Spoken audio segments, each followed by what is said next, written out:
I'm Shweta from Swansea University, and I'm really sorry for this issue with the internet. There's some connectivity issue at my end, so I was not able to connect earlier. I've been trying since like almost 40 minutes. So what I'll do today, I'll quickly run through a presentation about Swansea, and then I can answer any queries that you guys have. So just to talk about Swansea in terms of our rankings, we are one of the top ranked universities in the UK. We are top 30 in the UK, and we're the highest ranked university in Wales. We've been named as Welsh University of the Year for 2019 as well as 2020. Also, we have very good rankings in other areas, like for student satisfaction, we are top 10 in the UK. For career prospects, we are top 5 in the UK. We've also been awarded TEF Gold. So TEF is Teaching Excellence Framework, and Gold is the highest rating a university gets for its teaching excellence, and Swansea has been awarded that. We are also one of the most affordable cities in the UK. So we are named as third most affordable city in the UK.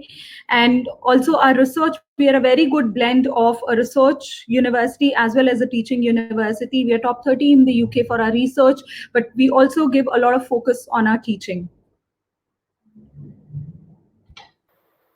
We were founded in the 1920, so we are a traditional university. We are completing 100 years this year. We are a dual campus university. We have two campuses very close to the city center, and between both of our campuses, we have about 21,000 students, out of which 3,500 are international. Both our campuses have a very unique location. One campus is located in a park, and the other campus is located on a beach. So very, very beautiful, unique locations. In terms of where we are in the UK, we are located, if you see, you can see the map of UK on the page, and the green bit, that is Wales, and we are located down at the south coast. So we are a coastal city. We are lined by the beach throughout. It's a beautiful location. It has mountains, it has sea, it is very green. And in terms of where we are with respect to other bigger cities in the UK, so London is just 3 hours drive from Swansea, and Bristol is just 1.5 hours, Birmingham is 3 hours, and Manchester is about 4 hours. So there are direct train connections to all these bigger cities. If you would like to travel over the weekend, or if you want to go during your holidays, there's a lot of opportunity to go and visit other cities in the UK. In terms of arriving in the UK, arriving at Swansea, there are two options. You can either arrive at Heathrow International Airport, and then we usually have meet and greet services every year, but currently, because of the COVID-19 situation, we are not sure how it will be, we are able to kind of put it together for this intake, because we also have to follow social distancing norms as laid by the UK government. So we will definitely let students know closer to the intake what are the options. But yes, you can arrive at Heathrow, and if the meet and greet services, the pickup services are not available, the other very easy and economical way to arrive at Swansea is to take National Railways. So it's just 5 minutes walk from Heathrow Airport, the National Railway station, and then students can just take the train. And if you book in advance, then it is very cheap as well. The other option is to come at Wales International Airport, arrive at Wales International Airport, which is located in Cardiff, which is about 45 minutes to an hour from Swansea. And from there, you can take a train, you can take a bus, or you can also take a cab if you wish to do so.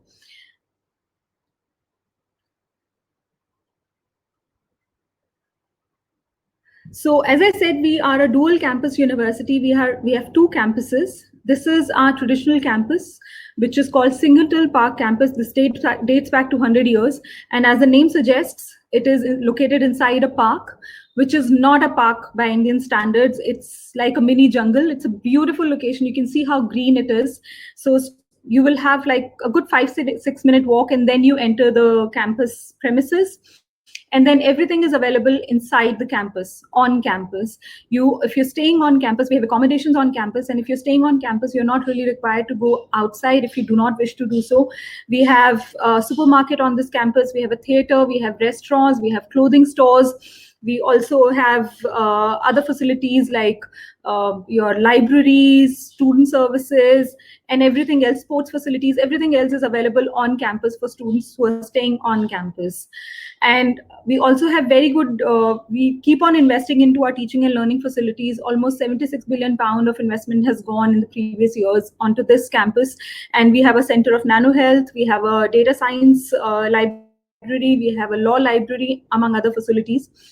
We have our College of Arts and Humanities, Health and Human Sciences, College of Law, College of Science, except Computer Science, and the university's medical school located on this campus. So students who are studying any of these courses between these faculties will be studying on this campus. Then the other campus that we have is Bay Campus, which is recently built. This campus was built in the year 2015, so it's about 5 years old, and almost 450 billion pounds of investment has gone onto this campus because it's a new campus. This campus is located on a beach. So after this campus was built, we are the closest university to a beach in the world. It's like a personal beach available to students. It's again a very, very beautiful location. And our College of Engineering, School of Management, and the Department of Computer Science is located on this campus. We have a computational foundry, which is a computer science center of research. On this campus, we have a data visualization lab, we have visual networking lab, we have fully networked computer science labs on this campus. So really good facilities for students. This campus also houses Great Hall, which can accommodate up to 700 people at one go. And we usually have a big career fairs organized at in the Great Hall. Also, we have accommodations on this campus. We have a library, which is a very big library. We have sports facilities. There's a supermarket inside this campus, bus stations inside this campus and near the campus as well, and all the other facilities that students require. So again, accommodation is there. If you want to stay on campus, there are facilities to do that.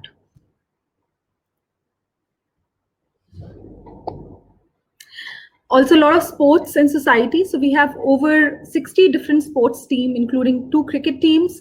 We have football clubs as well, and over 100 different societies. So students who want to get involved in extracurricular activities and co-curricular activities, there are a lot of opportunity to do that. You can see on the picture the sports facilities are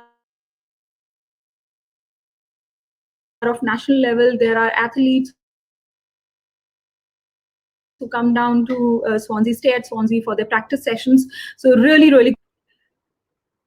Also a lot of opportunity to do beach and water sports because, as I said, we are a coastal city. So if you wish to explore beach sports, water sports, there's a lot of opportunity to do that as well. City center with over 200 shops and a very beautiful market. There are a lot of cultural places that you can visit. There are theaters, there are waterfront museums, there are cultural museums, and very beautiful beaches. So Wales has a lot of beaches throughout. Really beautiful place to see. A very beautiful maritime quarter. The picture that you can see is the maritime quarter, which is located in Swansea, and you can see big, really nice, fascinating ships at the maritime quarter. Apart from that, as I said, Swansea has its own football club. So students who are interested in football, if you search, you will find information about our football club as well. So that may be of interest for you. Some more pictures of the city, just to give you an idea how the city looks like. Okay, so now I've talked about the city and the university, our rankings, our location, and now I will talk about what we teach. So we have different subject areas across, across the university, across 2 campuses that we have. That we teach on a regular basis. So to start with, Yeah, to start with management and business, we have range of courses both at the undergraduate and the postgraduate level under the management and business subject area. We teach accounting, we teach finance, banking, business management, analytics courses, big data, human resources, operations and supply chain management, economics, marketing, tourism. And these subject areas are taught both at the undergraduate as well as the postgraduate level. Plus, we also teach MBA. Our MBA requires work experience. We require minimum 3 years of work experience after graduation at a managerial level, wherein you have handled a team of people. So even a team leader position should be okay. But all the courses are accredited by relevant professional bodies. As you can see on the screen, we have all the accreditation: Chartered Financial Analyst, Chartered Marketing Management Institute, Chartered Institute of Marketing, CIMA, and all these other required ACA, accreditations. So how the students benefit out of it: for example, if you are studying an accounting program with us, you can get exemption up to 6 to 7 ACA papers. They're total about 15 papers to get the full accreditation, and you will get exemption for almost half of the papers. So that will give you an opportunity to further pursue the qualification if you wish to do so for a full accreditation, full ACA accreditation. So similarly, other courses will also give you the opportunity to network with people from the similar sector, who are doing really good, really well within that particular domain. Now, undergraduate courses also have the opportunity to do a sandwich placement year. So that happens between the second and the third year. It's a work placement year that undergraduate students can apply for. If you are an undergraduate student, you want to apply for an undergraduate course, and if you look for a 1-year internship placement, apply for that program, which is available with us. Postgraduate, we have a couple of courses which may have some opportunity, some work-based project opportunities within the program. And I can talk about it more if you wish to know. Once I'm finished with this presentation, I can answer queries regarding that as well. Then engineering and computing, one of the strongest areas that we teach. We are top 8 in the UK for computer science, top 10 for engineering. We teach all the conventional engineering programs like aerospace, chemical, civil engineering, electronic and electrical engineering, mechanical engineering, materials engineering. We also teach medical engineering, then computer sciences at the postgraduate, undergraduate level, both big data, artificial intelligence, health informatics, data science, and also a health data science program, cybersecurity, and nanoscience to nanotechnology. At the undergraduate level, we also teach MEng computing and a BSc software engineering. So range of courses again in this area, and also required accreditations for all the courses that we teach. All the courses, undergraduate courses, come with a sandwich year placement if you wish to take up for any of the courses. For postgraduate engineering and computing, we have 5 programs that we teach as a 2-year program with a 1 year of placement. So the 5 courses that we teach: computer science, the only program is advanced computer science. And for engineering, there are 4 programs: materials engineering, mechanical engineering, electronic and electrical engineering, and computer modeling and finite elements, which is now renamed as computational engineering. So 5 courses that we teach at the postgraduate level as a 2-year program with a 1 year of placement. So these courses, so you will study your first year as a regular academic year with other students who are on to the same program, for example, mechanical engineering. And in the second year, you will be helped, you will be guided and supported for an industry placement or an industry facing project with the university.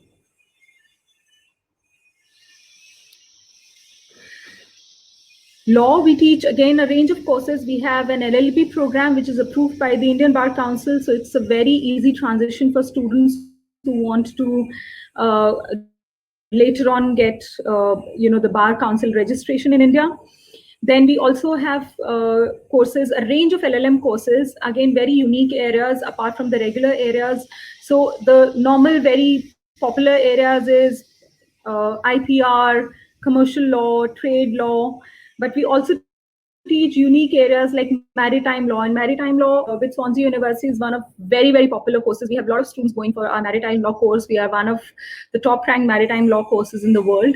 We also have courses like legal tech, again, a very unique program which mixes law with technology, how you can use technology for court cases, how you can, by feeding in certain information, how you can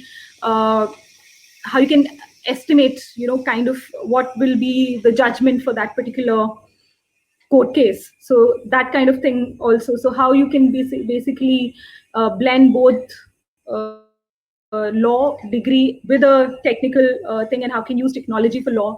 A very unique course, very interesting program. Also oil, gas and renewable energy program, and legal practice and advanced drafting course. We also teach some MA programs under the School of Law, Cybercrime and Terrorism, and Global Challenges Law Policy and Practice program. Also, students who are interested in practicing in the UK and they want to do a professional program, which basically helps them to later on practice in the UK, we teach those courses. We have graduate diploma in law and legal practice course. Then arts and humanities, range of courses in media and communication, journalism, public relations, language, literature, creative writing, TESOL, teaching English to students of other languages, then translation and interpreting, and MA in education. Also courses like human rights, security and development, international relations, which is really popular in certain areas, politics and public policy. Courses in healthcare. So healthcare or health sciences is one of the biggest portfolio of courses that we teach. We have courses like healthcare management and public health for students who are coming from a health background. So even doctors, nurses, pharmacists, physiotherapists who want to get into a more kind of a management or managerial role, then they can take up this program. Health informatics, very, very unique course, again, combining health and technology is what we teach under health informatics. Nanomedicine, psychology, we teach a clinical psychology program, which is again a really popular course and one of the very sought after programs at Swansea. Then research methods in psychology, cognitive neuroscience. These are at postgraduate level, and in the undergraduate level, we have biochemistry, genetics, pharmacology, graduate entry medicine, which is like a different route to MBBS. So graduate entry medicine is done after you've done your 3 years of undergrad in one of the bioscience courses, and then you do a 4 years graduate entry medicine, and then you can apply for PLAB to practice as a doctor in the UK. And we also teach nursing, bachelor's, BSc adult nursing, which basically after doing the program, students can start working as a registered nurse in the UK. There's no additional examination that they have to give. If they finish our program, they can just start working as a registered nurse in the UK.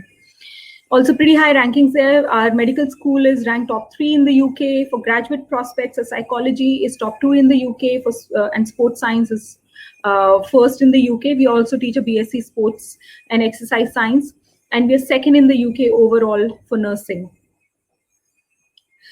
Employability is at the heart of what we do.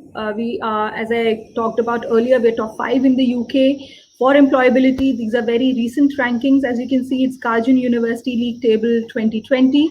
We are heavily involved with a lot of various industrial partners, wherein we do a lot of research collaborations and industrial collaborations with these partners. Some of the names that you can see on the screen: Sony, Tata, Siemens, British Petroleum, Rolls-Royce, and others, similar other organizations. Our Employability Academy, called Swansea Employability Academy, has won a lot of awards as well. We've been given as Best University Careers and Employability Team Award, also shortlisted for National Target Job Awards, for What Uni Choice Awards for our graduate prospects, and also THE University of the Year 2018 for our work as an employability intensive institution. So this shows that we definitely understand that students, when they have finished their program, they're looking for an opportunity to work. They want a career progression, and they are looking, the reason that they're coming to the UK to study is that they want to enhance their job prospects and get a good opportunity to work. So we do keep that in mind, and we help our students, we guide our students in every possible way that we can. We have a lot of collaborations across the globe. We have more than 3,000 different businesses and organizations across 100 countries that we are currently collaborating with. We have some very good organizations that are co-located on our campus. For example, Tata Steel, we are currently working with them on an industrial project to manufacture big solar panels for rural areas in India. Then it's an Indo-UK project that we are involved in. And then Rolls-Royce, who have a research center on our Bay campus, and we are currently involved in design and engineering of big A320 Airbus. Tata Steel also has a research center very close to the Bay campus. And similarly, we work with other organizations on various projects.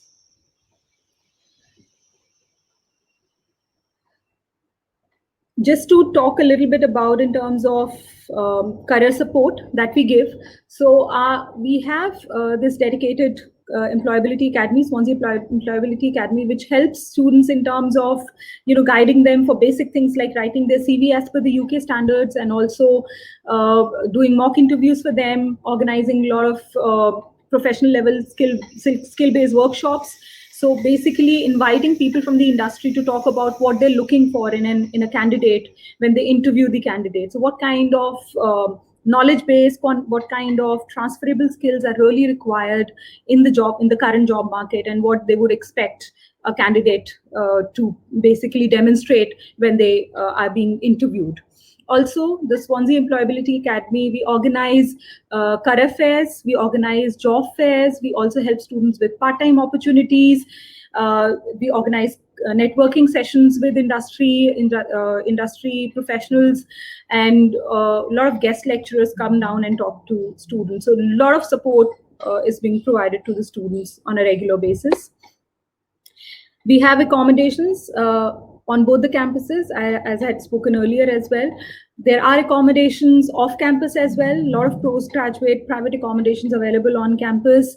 We have a list of private accommodations that we have put on our accommodations page. So if you wish to stay on a private accommodation, then I would always advise students to go through that list only, because we make sure that the rent is not overcharged or overpriced, and they are providing you all the facilities that they are promising, and they're not manhandling our students in any way. So it's always advisable, do not go for a random private accommodation.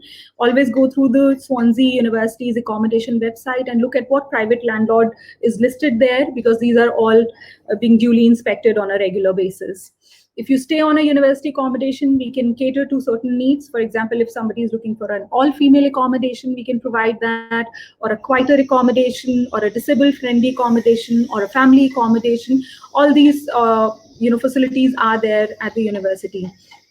And it is also, everything is included in one bill in your rent. So there are no overheads when you're staying at a university accommodation. As I said earlier, we are one of the most affordable cities in the UK. We are ranked third most affordable city in the UK. So if you, usually we estimate for an undergraduate, it's about £7,500 for a year. And for a postgraduate, it's £9,500 per year, but it will also depend upon your lifestyle, the kind of accommodation you are staying in. If you stay in a shared accommodation and you cook for yourself, you kind of keep a check on how you're spending your money, then you may end up spending even lesser than the amount which is mentioned here. But if you kind of overspend, you party a lot, then definitely your expense will kind of touch the roof. So you need to be careful. It is very easy to spend money when you are overseas, but you need to keep a check on your expenses. Scholarships, I think very important for all of the students. We have a guaranteed bursary for Indian students. If they apply to us and if they accept their offer, they will definitely get a £3,000 discount on their tuition fee.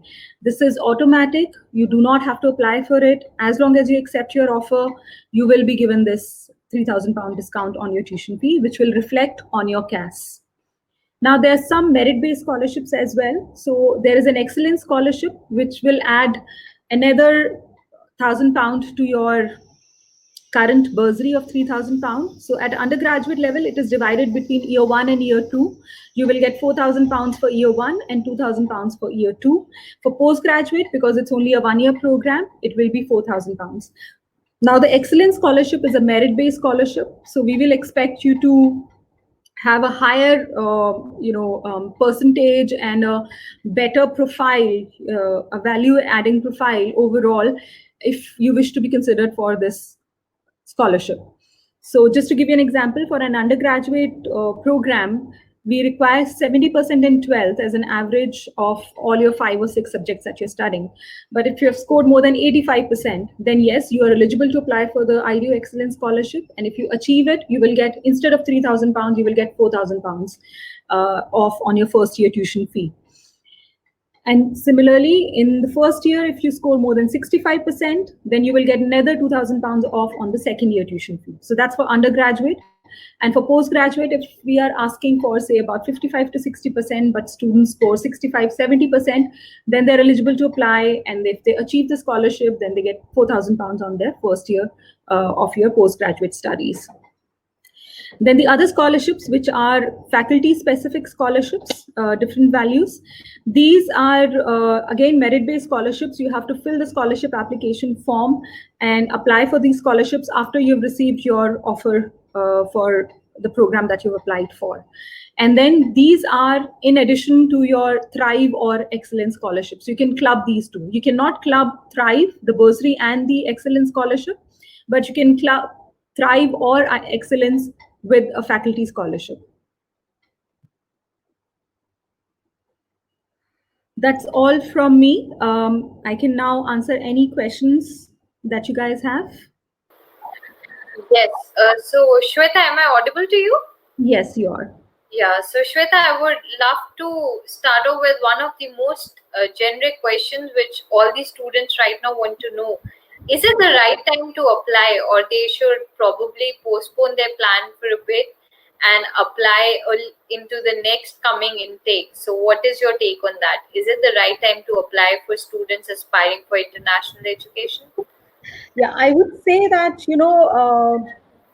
they can apply if they are ready with their documentation. I would suggest them to make their application. They always have an option to defer if they wish to defer for the next intake. If they, after a month or so, they decide that they are not really keen to go to this intake for whatever reasons, because of coronavirus or various other reasons could be there. And if they feel that they do not want to go, they want to defer, the option is always available to students. If they apply now and if they want to go for this intake, I would suggest that right now is the right time to apply. If they kind of delay it, then their application will also be delayed. And if they want to really go for September intake, then the entire process for them will get delayed. So please make your application now.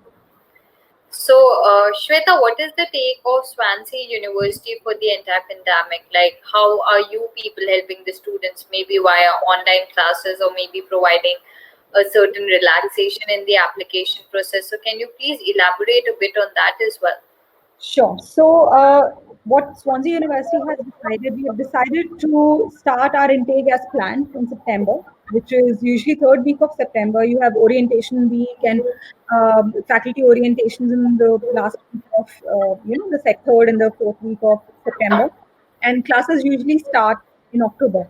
Also, students have every year, our latest joining date is somewhere second or third week of October. So students have that almost like 3 to 4 weeks in hand to arrive slightly later as well.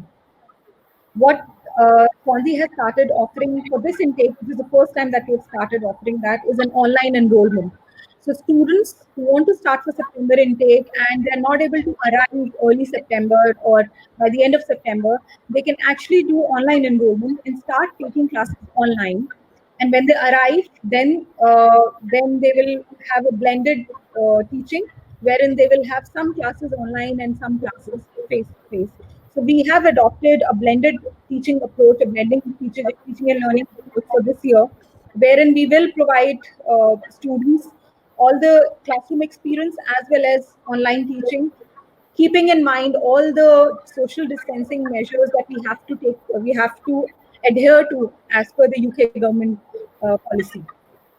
If the UK government policy is relaxed. So currently the policy is that there has to be a 2-meter difference between two people.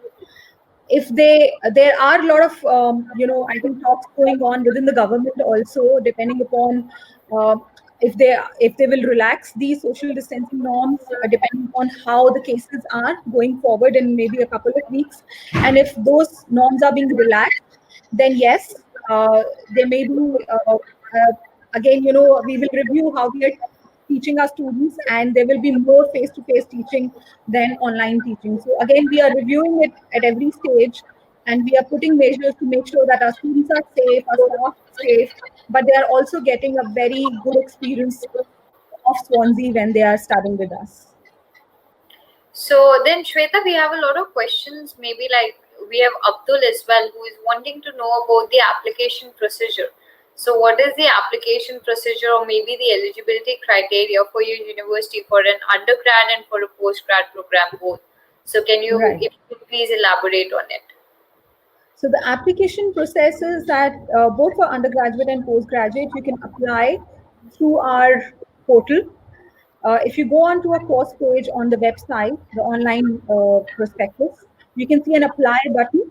If you click on that, it will take you onto the online application page, and you need to register and start your application, upload all your documents, soft copies of all your documents, depending on whether you're applying for undergraduate or postgraduate, your 10th or 12th, liquid grades if you haven't completed your 12th, then your graduation mark sheets, statement of purpose, and 2 recommendation letters.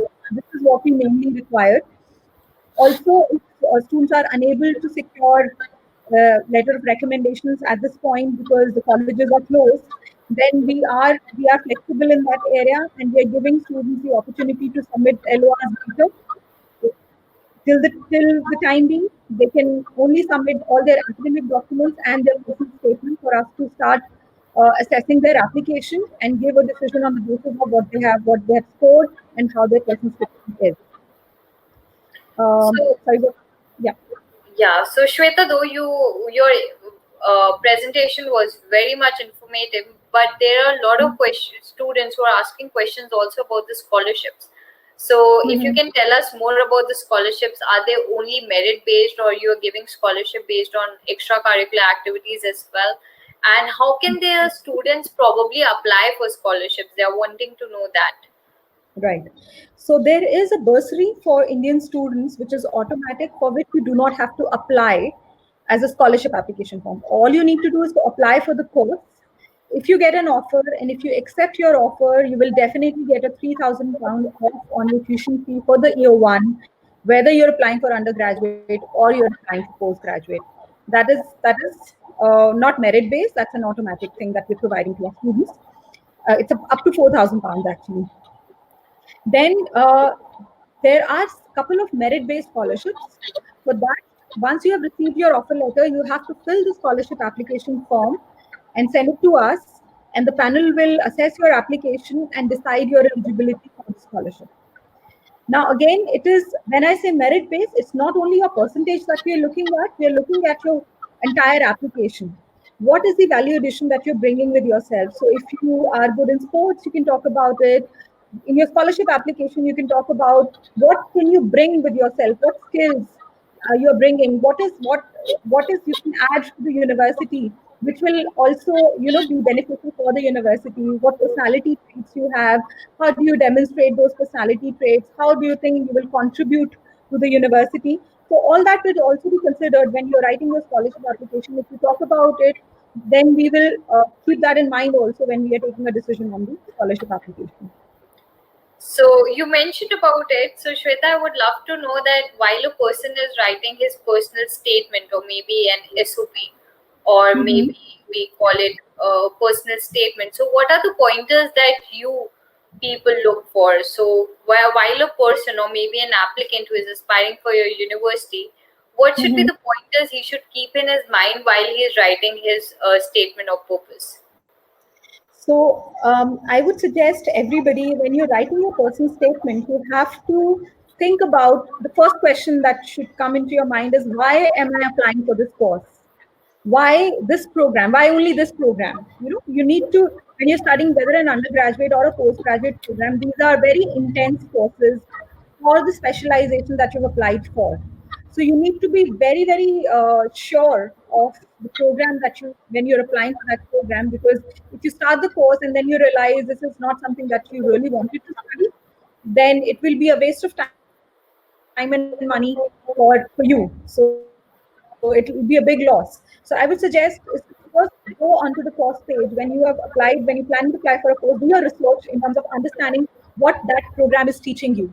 What are the learning outcomes of that course? What you will be equipped with? What kind of knowledge you will be equipped with after you study that program? So if you go onto the course pages, read the modules that we're teaching in that particular course, you will get that understanding.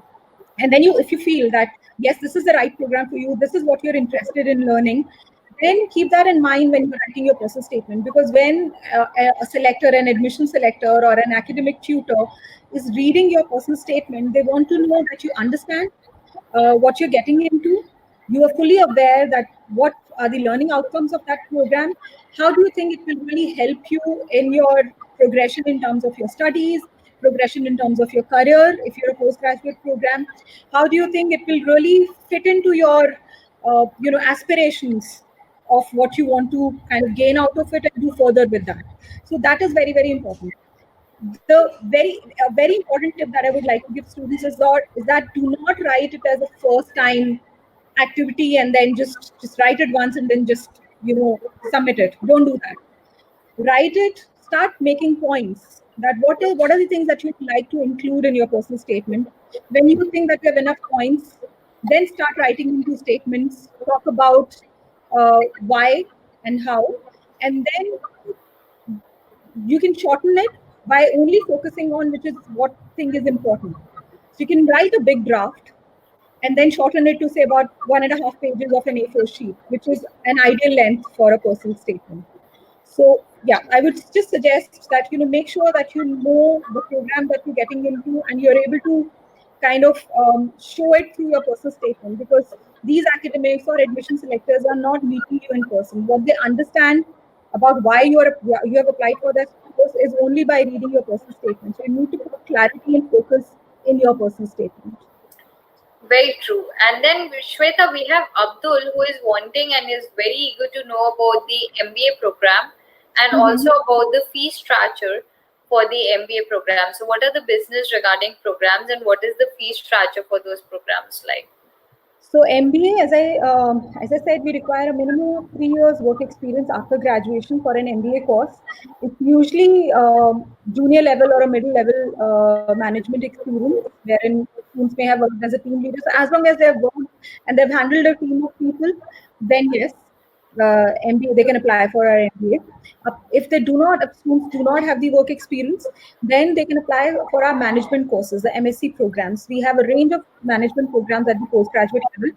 We have MSc management, which is a general management program, but we also have a lot of specializations in human resources, marketing, business analytics, enterprise and innovation, operations and supply chain management, and a lot of other different specializations. We also teach courses in like accounting and finance, strategic marketing, investment banking. All those courses are being taught. So depending upon their previous qualification and their interest, they can apply for a program which is suitable to their qualification and experience. The fee structure for MBA is £20,000. And the fee structure for most of the postgraduate management courses is about £18,500. And as I said, there are scholarships available. For MBA particularly, we have a full fee scholarship and 4 scholarships of £5,000.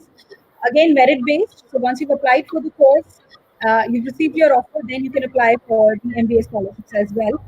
MBA, there will be an interview as well, apart from the regular application process. So can you please throw some light on the interviews? Like what are the questions that are majorly asked in the interviews and how can the applicants prepare for that interview? So interview is basically, again, an academic will conduct an interview. They will have it's more like a one-to-one conversation with the candidate to understand why they're applying for MBA. So as long as they can demonstrate that how again this program is what is required at their career juncture, at the juncture of the career at the moment, and this would be useful for them to then progress onto a senior management level or step up in their career in whichever way it is possible, then yes. So you need to, there's nothing that they need to prepare. It's basically they need to again talk about why MBA and how do they think that this is the right program for them now. So And what do Shweta, they there want to have been, yeah. Yeah. So Shweta, there have been a lot of students who have asked us for the PhD programs as well. So is your Right. university offering PhD programs, and how can they enroll themselves for them, and what would be the procedure like? So for PhD courses, students have to really first find an academic, a supervisor, and then only they can apply for it. So the way to go it is not a direct application. They have to go onto the website. They have to see what kind of research is going on and which academics are involved in that research and whether it aligns to the research area that they would like to pursue. If yes, they have to write to the academic with a short, what do you say, research proposal, and if the academic is agrees to supervise them, then they make an application. Having said that, so UK doesn't have fully funded PhDs. It's very rare to get a fully funded PhD in the UK. There may be small scholarships, again, very rare, but they may be available. But if our students are looking for funded scholarships, then funded PhDs, then it would be very difficult. If they have self-funding and then they want to pursue a PhD, then the chances of a supervisor, an academic agreeing to supervise are much higher. True, very true. So Shweta, then we have Twinkle, who really wants to know about if there is any program regarding environmental sciences in your university, because he is interested into environmental science and he couldn't find a particular course for that. So is there any program regarding that, or maybe environmental sciences in your university? We do not have environmental science, but we do have something into environment and climate change. So it's not a science program. It's basically more like a policy kind of a course related to environment.